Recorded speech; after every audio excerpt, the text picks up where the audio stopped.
بسم الله الرحمن الرحيم.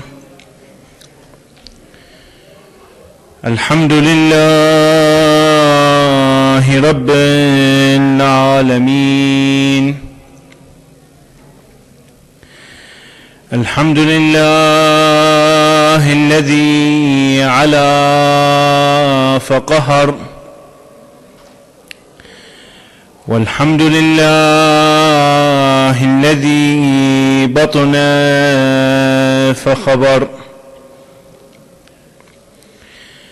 والحمد لله الذي ملك فقدر،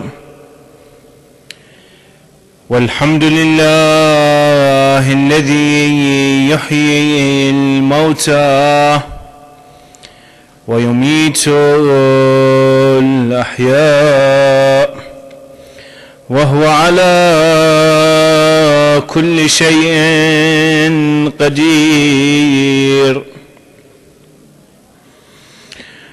اللهم صل على فاطمة وأبيها وبعلها وبنيها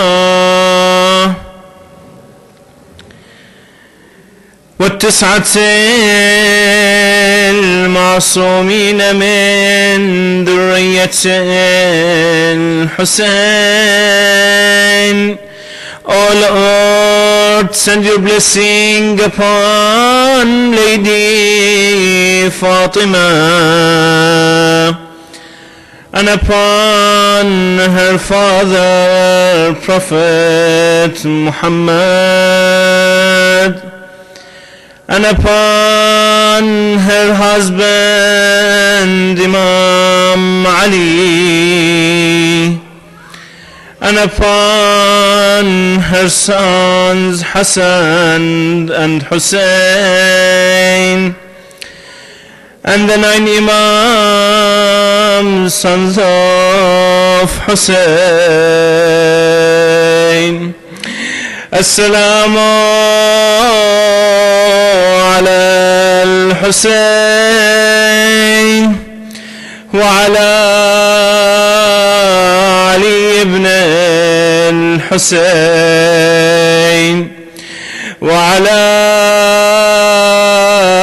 أولاد الحسين وعلى أصحاب الحسين. يا حسين يا غريب، يا حسين يا مظلوم، يا حسين يا شهيد. إنا لله وإنا إليه راجعون. وسيعلم الذين ظلموا آل محمد أي منقلب ينقلبون، والعاقبة للمتقين. To hasten the return of our beloved Imam al-Mahdi, recite aloud salawat ala Muhammad wa ali Muhammad.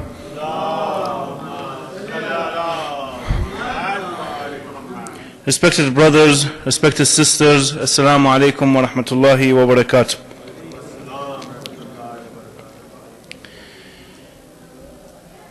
The last 2 nights we introduced the concept of the guidance, where Allah subhanahu wa ta'ala, He promised everyone and all the human beings the guidance. And Allah subhanahu wa ta'ala also equipped them with the tools of intellect. Sallu ala Muhammad wa ali Muhammad. Bismillah. Allah subhanahu wa ta'ala equipped us with the main concept when He created us and embedded in us the innate and the love of perfection. And we said in the last 2 nights also Allah subhanahu wa ta'ala gave us the tool of intellect. to use it so we are able to differentiate between different codes of practice, or what we call the standards of perfection. Because Allah subhanahu wa ta'ala, through these standards of perfection, He wants us to what? To be closer to Him, to be more perfect. Also, we talked about how Allah subhanahu wa ta'ala sends His prophets and messengers and imams in order for us to be guided towards Him. Yesterday specifically, we talked about how we human beings, we make our decisions and how we commit our actions and perform our actions. And we said how Allah subhanahu wa ta'ala, whatever He creates is good, is absolutely good. And all His creations are good. But it's us, when we put the pieces of the puzzle together, sometimes we miss a major piece, and that's why we call that puzzle what? An imperfect puzzle. Something that's bad, or something that is a sin, or is an evil. So we proved yesterday that evil does not exist by itself. Now that we know Allah subhanahu wa ta'ala provided us with the standard, we know Allah subhanahu wa ta'ala provided us with those people who guide us. He provided us with imams, so they help us to be guided. Allah subhanahu wa ta'ala also provided us with a tool or set of tools that we can use in our journey. Because a lot of us, we wonder and we ask ourselves how we can be closer to Allah subhanahu wa ta'ala. So we know the religion, we know the set of the standards, we know the imam, or we claim that we know the imam, and we know the Quran. Now, a lot of times we still fail in our journey. A lot of times we are not able to be closer to Allah subhanahu wa ta'ala, and we keep failing and failing day after day. We talked about the steps that Allah subhanahu wa ta'ala put for us as goals, so these steps helps us in what? Being closer to Him. We said Allah subhanahu wa ta'ala created us to worship Him. We worship Him to remember Him. We remember Him to be successful. We mentioned these steps. Now, in this journey, Allah subhanahu wa ta'ala also, in the Holy Book, in the Quran, He mentioned two major things that we need to use all times, that they will help us in our journey, being closer to Allah subhanahu wa ta'ala.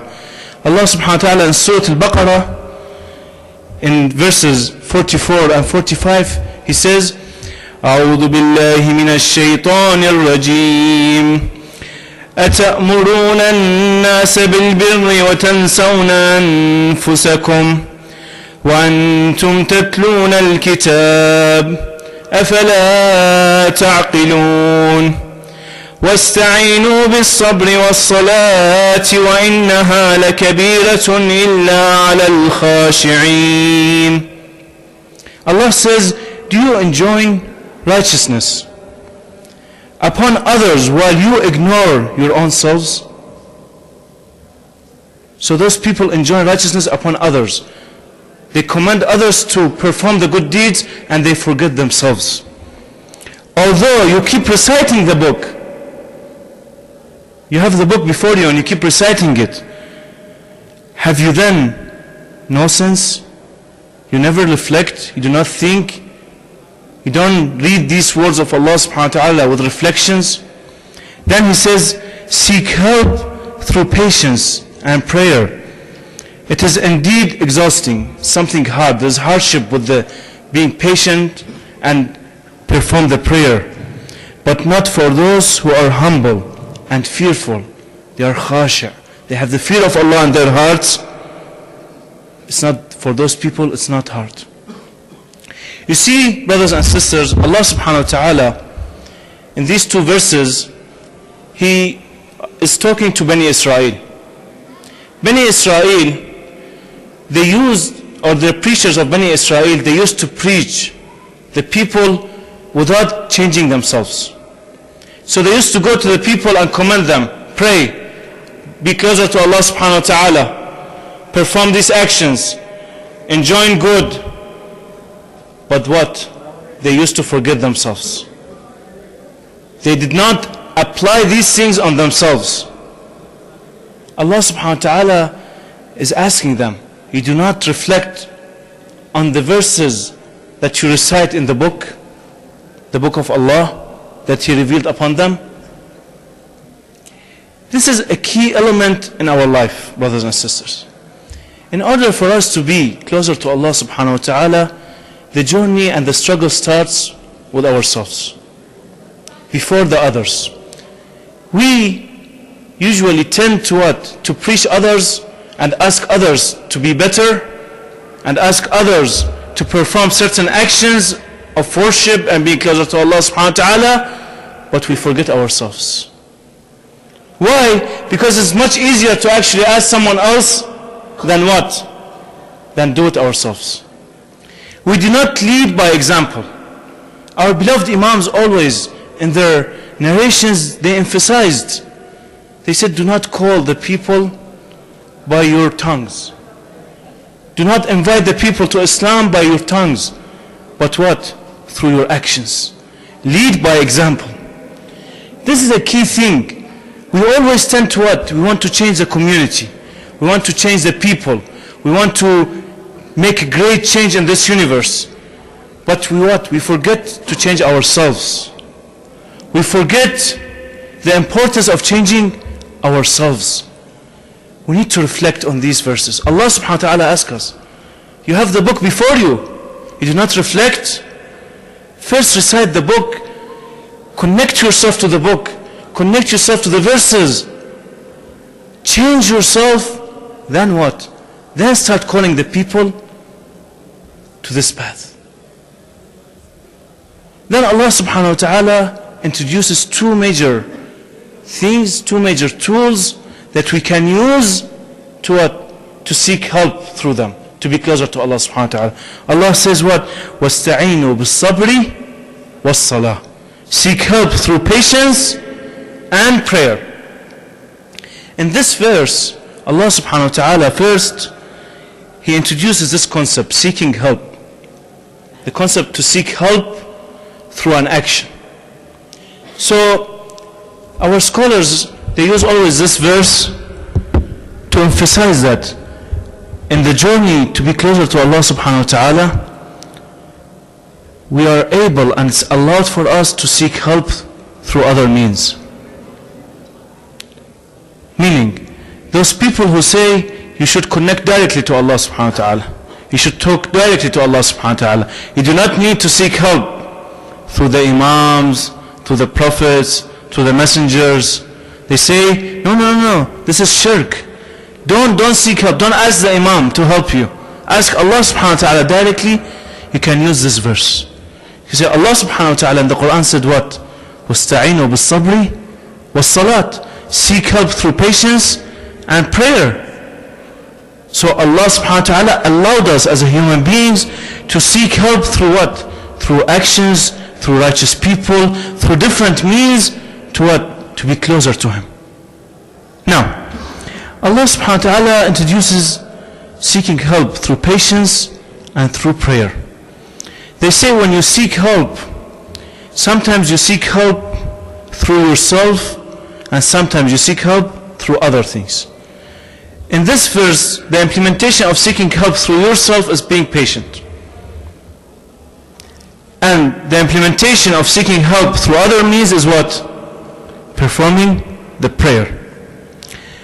When we go and read the different narrations regarding being patient, what Allah subhanahu wa ta'ala means here with this word, as-sabr. Different narrations and different scholars, they say the major and the number one implementation of patience is what? Is actually fasting.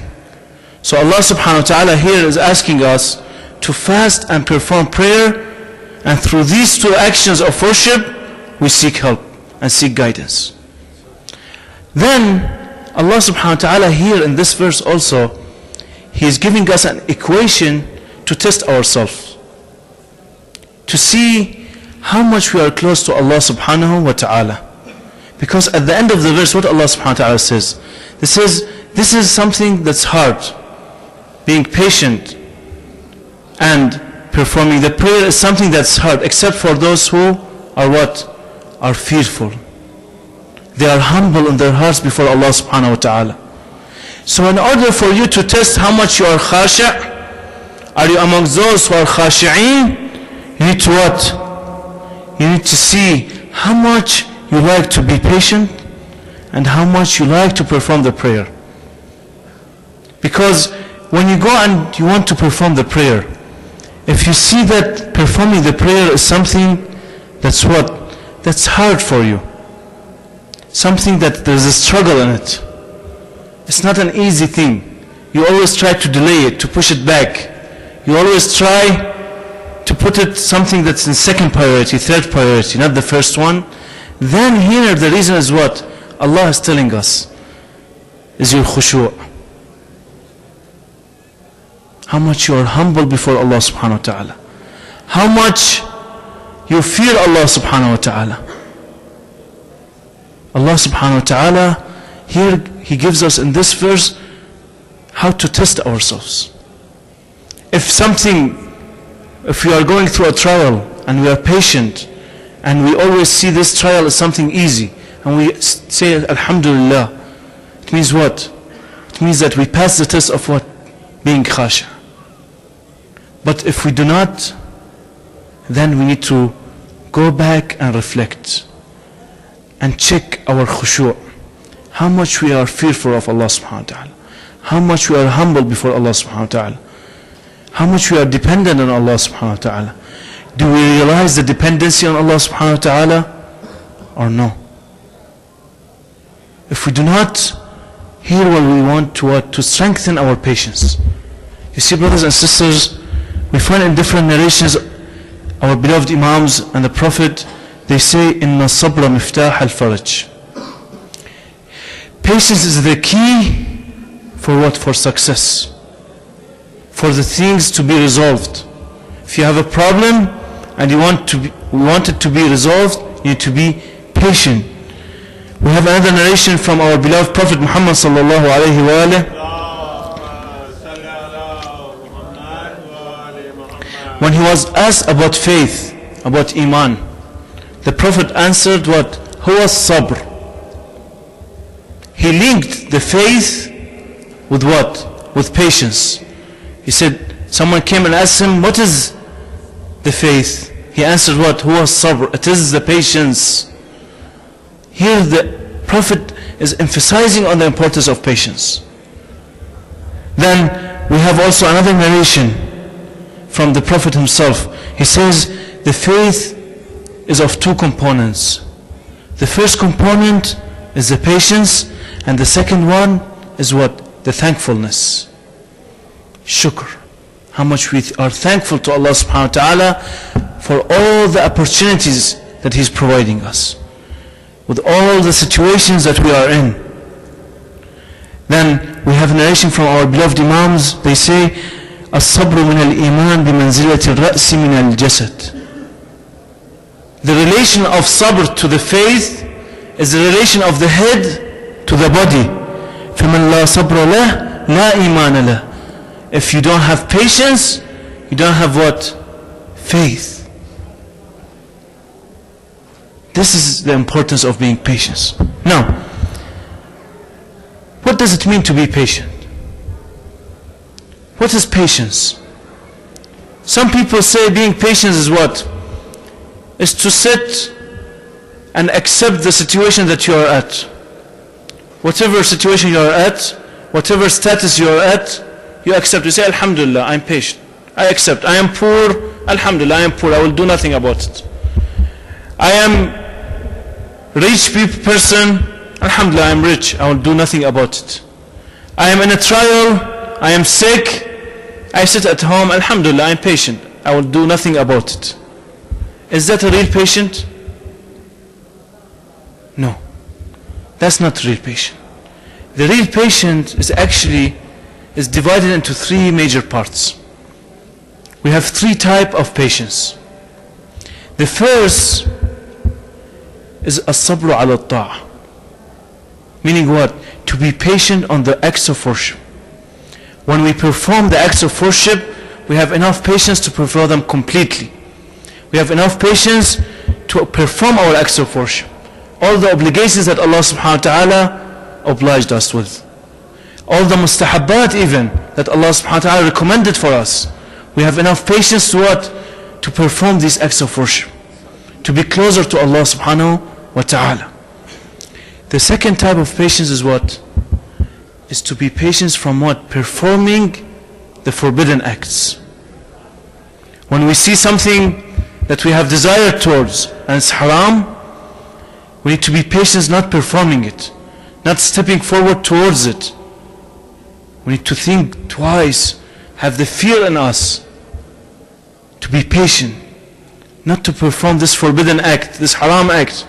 Even more, we work on ourselves to avoid what? Whatever that Allah subhanahu wa ta'ala did not recommend for us, everything that is makruh, avoid it. Train ourselves with that. The third type of patience is what? As-sabru ala al-bala. To be patient on the trials that Allah subhanahu wa ta'ala puts us in. Brothers and sisters, every moment of our life is a trial. Every and each moment of our life is a trial. Allah subhanahu wa ta'ala says in Surah Al-Asr, He says, وَالْعَصْرِ إِنَّ الْإِنسَانَ لَفِي خُسْرٍ. By time, He swears by time. He says that indeed the mankind is in loss. Why? Because time is passing. We are growing up. We are losing. If we do not do anything, if we are stable, we are not progressing, we are losing. The trial is what? Every second of our life, every moment, whether we are going towards Allah subhanahu wa ta'ala, the goal that we mentioned, that He's guiding us towards, or what? We are at our position or we are losing. In both cases, if you are at your position and you are not stepping forward, or if you are stepping backward, you are what? Amongst the losers. Then Allah subhanahu wa ta'ala gives us the key. He says, إِلَّا الَّذِينَ آمَنُوا وَعَمِلُوا الصَّالِحَاتِ. Except those who believed and performed the good deeds. To perform the good deeds and believe, you need what? As-sabr. وَاسْتَعِينُوا بِالصَّبْرِ وَالصَّلَاةِ. Start with yourselves. You see, even in this verse, Allah subhanahu wa ta'ala says what? Start with yourselves. آمَنُوا وَعَمِلُوا الصَّالِحَاتِ. You believed. And you perform the good deeds. Before what? Before He says, وَتَوَاصَوْا بِالْحَقِّ وَتَوَاصَوْا بِالصَّبْرِ. Before enjoining good and the truthfulness with others and enjoining patience with others. First, you need to believe yourself. You need to perform the good deeds yourself. Have the patience to what? To be amongst the righteous people. Then, if you are ready, if you are amongst those faithful people, amongst the righteous people, then you take the next step. You try to enjoin good with others. Enjoin patience with others. You tell your brother, your sister, be patient. The ultimate goal is what? Is the hereafter. We need to always put this image in our mind. We are not in this world for this world. We are here for the hereafter, for the ultimate successfulness, for the falah that we mentioned yesterday. Then we will what? We'll be closer to Allah subhanahu wa ta'ala. Allah subhanahu wa ta'ala, He always tested His prophets and His righteous people through sabr. Even the imams, Allah did not assign the imams except what? After He tried them with the sabr. In the Quran, Allah subhanahu wa ta'ala mentions what? وَجَعَلْنَا مِنْهُمْ أَئِمَّةً يَهْدُونَ بِأَمْرِنَا لَمَّا صَبَرُوا وَكَانُوا بِآيَاتِنَا يُوقِنُونَ. When Allah assigned imams to guide the people with His command, He assigned them after what? After they were patient and they believed in the signs of Allah subhanahu wa ta'ala. They had enough faith in Allah subhanahu wa ta'ala. They had the knowledge of Allah subhanahu wa ta'ala. So patience is the key for our success. Our beloved imams, they say, whenever you have a problem, whenever you need Allah subhanahu wa ta'ala to solve a problem that you have, Remember this verse. وَاسْتَعِينُوا بِالصَّبْرِ وَالصَّلَاةِ. Practice being patient. And implementation, we mentioned what? Fast one day for the sake of Allah subhanahu wa ta'ala. Fasting is an implementation for being patient. Fast one day for the sake of Allah subhanahu wa ta'ala, and your problem will be resolved. Pray 2 rak'ah for the sake of Allah subhanahu wa ta'ala. Perform the prayer, and Allah subhanahu wa ta'ala will resolve your problem. Our beloved Imams, one after each other, it was this key component that they had in their lives that made them successful. Imam Hussein and his companions in the day of Karbala, it was the tool of being patient that held them and made them successful. That's why we are remembering them now. Lady Zainab and Imam Zain al-Abidin, after the day of Karbala, because they were patient, they were able to deliver the message. Changing ourselves and reforming ourselves requires what? Being patient. Requires worshipping Allah subhanahu wa ta'ala, performing the prayer. The second thing is the prayer. وَاسْتَعِينُوا بِالصَّبْرِ وَالصَّلَاةِ. As-salah, the prayer. We talked about the prayer yesterday. We said the importance of prayer to what?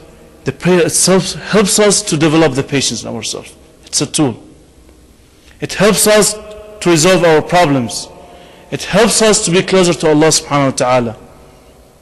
We need to reflect in our prayers. Understand the meaning of prayer.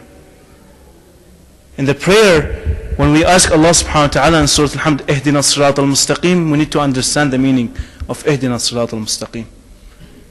When we say Alhamdulillahi Rabbil Alameen Maliki Yawmiddin, we are admitting and praising Allah subhanahu wa ta'ala. We are admitting that He is the Lord of the worlds. What does it mean? What does it mean to admit to Allah subhanahu wa ta'ala that He is the Lord? We are admitting that what? We are dependent on Him. We are poor. We are absolute poorness. We are at full dependency on Allah subhanahu wa ta'ala. He is the independent. قُلْ هُوَ اللَّهُ أَحَدْ اللَّهُ الصَّمَدْ. He is the independent, and we are what? The dependents. We are poor, we have nothing. When we compare ourselves to Allah subhanahu wa ta'ala, we are what? We are nothing. If at every and each moment of our lives we realize this concept, that we are really nothing, that we are worth nothing before Allah subhanahu wa ta'ala, then we'll be able to what? To start changing ourselves. You see, brothers and sisters, we open always different du'as. Du'a Kumail. In Ramadan we open the Mafatih al-Jinan. We recite different du'as. We ask Allah subhanahu wa ta'ala to do what? To change us. We say, oh Allah subhanahu wa ta'ala, I want to start praying on time. Oh Allah subhanahu wa ta'ala, I want to start putting my hijab in the correct way. Oh Allah subhanahu wa ta'ala, help me to do this, help me to do that. We say all these things. What happens? After a year, we reflect, nothing changed in us. Then we start what? Blaming Allah subhanahu wa ta'ala. Why? I prayed, Allah, you promised me that when I call you, you will answer. ادعوني أستجب لكم. I prayed, I wanted you to change me. What happened? Why you didn't change me?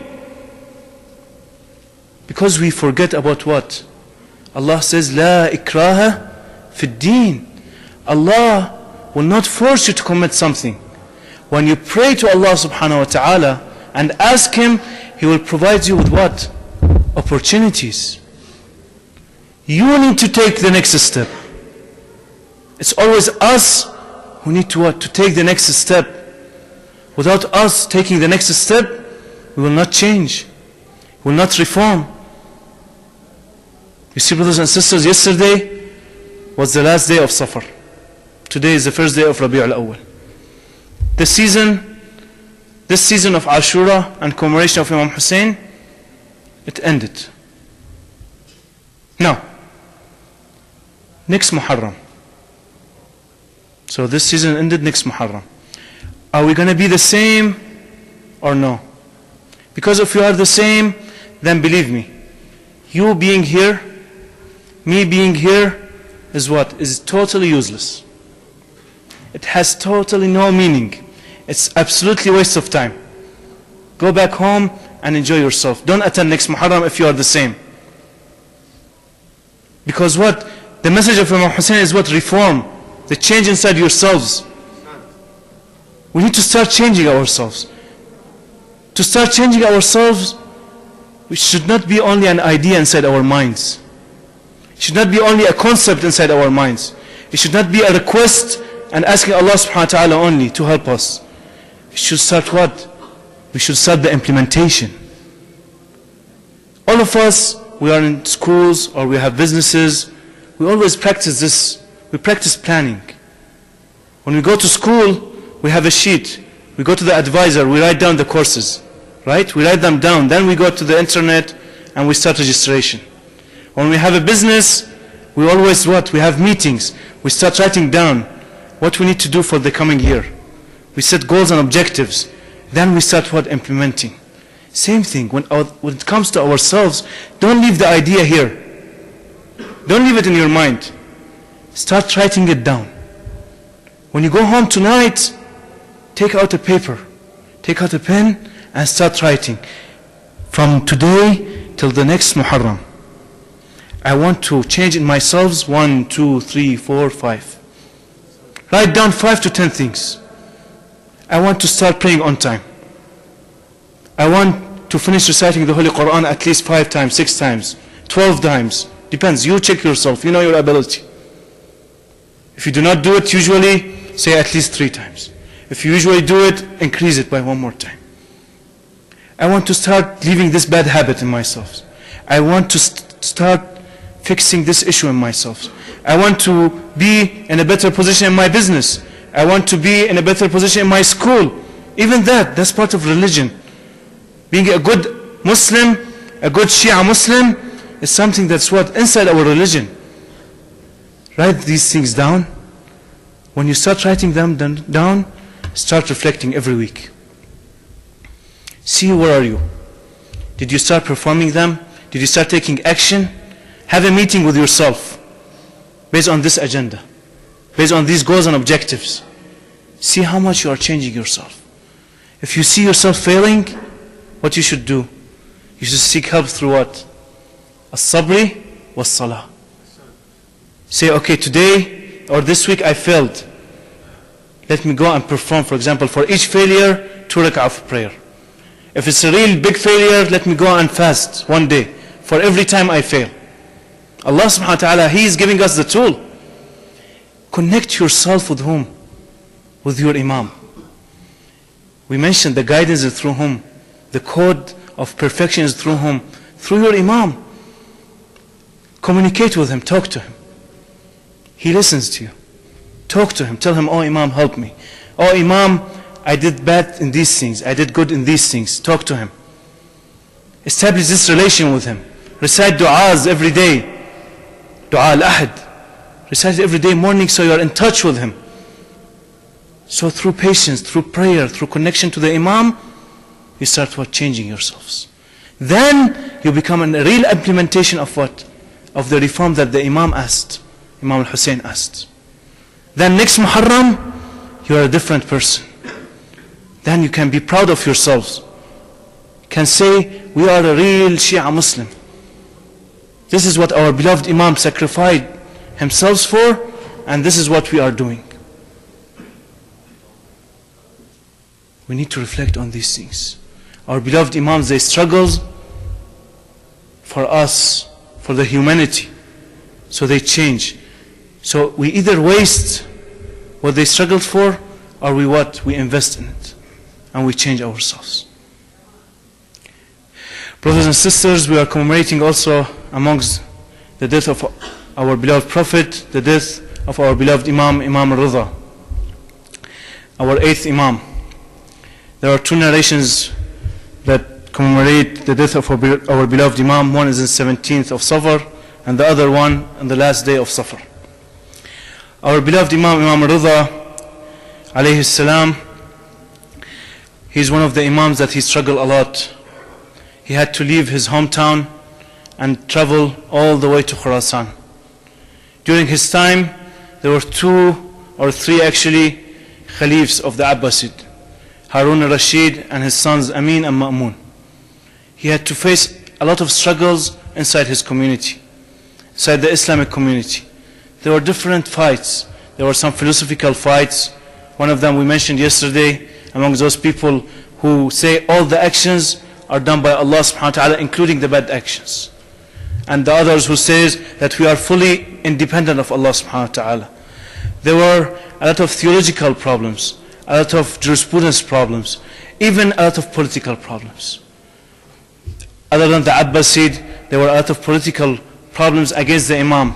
The Ismailis were during that time going against the Imam and fighting against the Imam. The Abbasid also, they had their own issues. They had problems between the Ma'mun and the Amin. So Ma'mun, after killing his brother to take the Khilafah, he had a lot of problems with his own people. So he tried to bring Imam Rida so at least he can get the support of the people. Because the people and all Muslims during that time, even though they did not give the Khilafah to the Imams, they all used to respect the Imams. Because of the value the Imams they had, the way they used to treat people, the knowledge that they had. So Ma'mun came to the Imam and he told him, why you do not become the Khalif? He wanted to assign the Imam to be the Khalif. Of course the Imam is smart. He knows that this is a political move. It's not something that Ma'mun wants or Ma'mun believes in. He answered Ma'mun, he told him, no, I do not want. Ma'mun insists, no, you should be the Khalif. He said, how you are assigning me a Khalif? You either deserve to be a Khalif, then you should be the one. If you are at this level of Khilafah and you are assigning me, then you should be the one, not me. Or you do not deserve this position, then you cannot assign anyone. So the Imam here answered him in a very political answer, showing his status, showing Ma'mun that you are worth nothing. Because if you are really someone who deserves to be a Khalifa, and you are the one who assigns the Khalifa, then you should stay at the Khilafah. Otherwise, if you are not at that position, it's not you who assigns the Khalif. It's something that's done by Allah subhanahu wa ta'ala. But the Ma'mun gets angry and he forces the Imam to accept what we call Wilayat al-Ahad, to be the crown prince, to be the Khalifa after the death of Ma'mun. Of course the Imam was forced into this position, but the Imam also invested in this position. He tried through this position to guide the people more and more and make them aware of the oppression of Bani Abbas. And he started using his position to actually teach the people and preach the real Islam. The Ma'mun was not happy with this. They say, brothers and sisters, one of the companions of the Imam, he approached Imam Ali ibn Musa al-Rida. He told him, oh, my master Ali ibn Musa al-Rida, I saw in the dream your great-grandfather, Prophet Muhammad sallallahu alayhi wa alayhi. He came to me, he told me, a part of my body, it will be buried in the land of Khurasan next to you. This part is an amana with you, is a star among you. Imam Ali ibn Musa al-Rida, he told his companion, the Prophet means me, his great grandson. I will be killed by the Ma'mun in this land, in the land of Khurasan. And when I will be buried here, I will be buried as a stranger, far away from my family members. Whoever visits my grave, it's equivalent to hundreds and thousands of the Hajj and Umrah. I will be the stranger in the land of strangers, here alone. Oh brothers and sisters, Ma'mun orders the Imam to come to his castle. Imam Ali ibn Musa al-Rida, he goes to the castle of Ma'mun. They say, brothers and sisters, Ma'mun takes a grape, take the grapes and he offers it to our beloved Imam Ali ibn Musa al-Ridha. The Imam said, no thank you, I do not want any of these grapes. Ma'mun says, why you are not eating? Are you accusing me of anything? At that moment the Imam, he was forced to eat the grape. The grape was full of the poison. The Imam eats 2 or 3 pieces of the grape. The Ma'mun tells him, eat more, eat more. The Imam tells him, don't worry, whatever you had in mind is gonna happen with these small pieces of the grape. And the Imam leaves the castle, goes to his home. He orders his people and his family to close the doors. Our brothers and sisters, they say our beloved Imam, he became sick. On that moment, after a day, they say a young man, a very young man, he comes to the house of the Imam. He opens the door. The companions of the Imam here, they ask him, the Imam does not want anyone to be there. He said, it's me, I am the son of the Imam, I am Muhammad ibn Ali al-Jawad. Open the door for me, I want to see my father. They tell him, you are in Medina, how you can come from Medina to here? He says, I am the Hujjatullah, after this Imam I am the next Imam. Allah subhanahu wa ta'ala, he helped me to come from Medina to Khurasan to witness the death of my father. They say, brothers and sisters, our beloved Imam al-Jawad, he went to his father Imam al-Ridha. Assalamu alayka ya Sayyidi ya Ali ibn Musa al-Ridha. Our beloved Imam, he gave his word to Imam Jawad and he taught him everything. At that moment, brothers and sisters, our beloved Imam, Ashhadu an la ilaha illallah wa ashhadu anna Muhammadan Rasulullah, his soul departed this world. Aywa Imamah wa Sayyida. Assalamu alayka ya Sayyidi wa Mawlay ya Ali ibn Musa al-Ridha. Inna lillahi wa inna ilayhi raji'un. وسيعلم الذين ظلموا آل محمد أي منقلب ينقلبون والعاقبة للمتقين. Let's stand up and pray for our beloved Imam al-Mahdi. We offer our condolences to our beloved Imam al-Mahdi for the death of his grandfather Imam Ali ibn Musa al-Ridha and the death of his grandfather, our beloved Prophet Muhammad. اللهم صل على محمد وآل محمد. اللهم كن لوليك الحجة ابن الحسن صلواتك عليه وعلى آبائه في هذه الساعة وفي كل ساعة وليا وحافظا وقائدا وناصرا ودليلا وعينا حتى تسكنه أرضك طوعا وتمتعه فيها طويلا برحمتك يا أرحم الراحمين. Oh Allah, we ask you to hasten the return of our beloved Imam. بك يا الله يا الله يا الله يا محمد يا محمد يا محمد يا علي يا علي يا علي يا فاطمة يا فاطمة يا فاطمة يا الحسن يا الحسن يا الحسن يا الحسين يا الحسين يا الحسين. Oh Allah, for the sake of these 5 and the sake of the 9 Imams, oh Allah, we ask you to hasten the return of our beloved Imam. Oh Allah, we ask you to forgive our sins, Ya Allah, and to fulfill our needs, Ya Allah, and to cure our beloved sick ones, Ya Allah, and to feed the poor people, Ya Allah. And we recite Surah Al-Fatiha and send its blessing to our marhumin and the marhumin who established this majlis and donated for this majlis, and the marhumin of the believers. After Allah, salawat ala Muhammad wa ali Muhammad. صل على محمد بسم الله الرحمن الرحيم. إياك نعبد وإياك نستعين صراط المستقيم.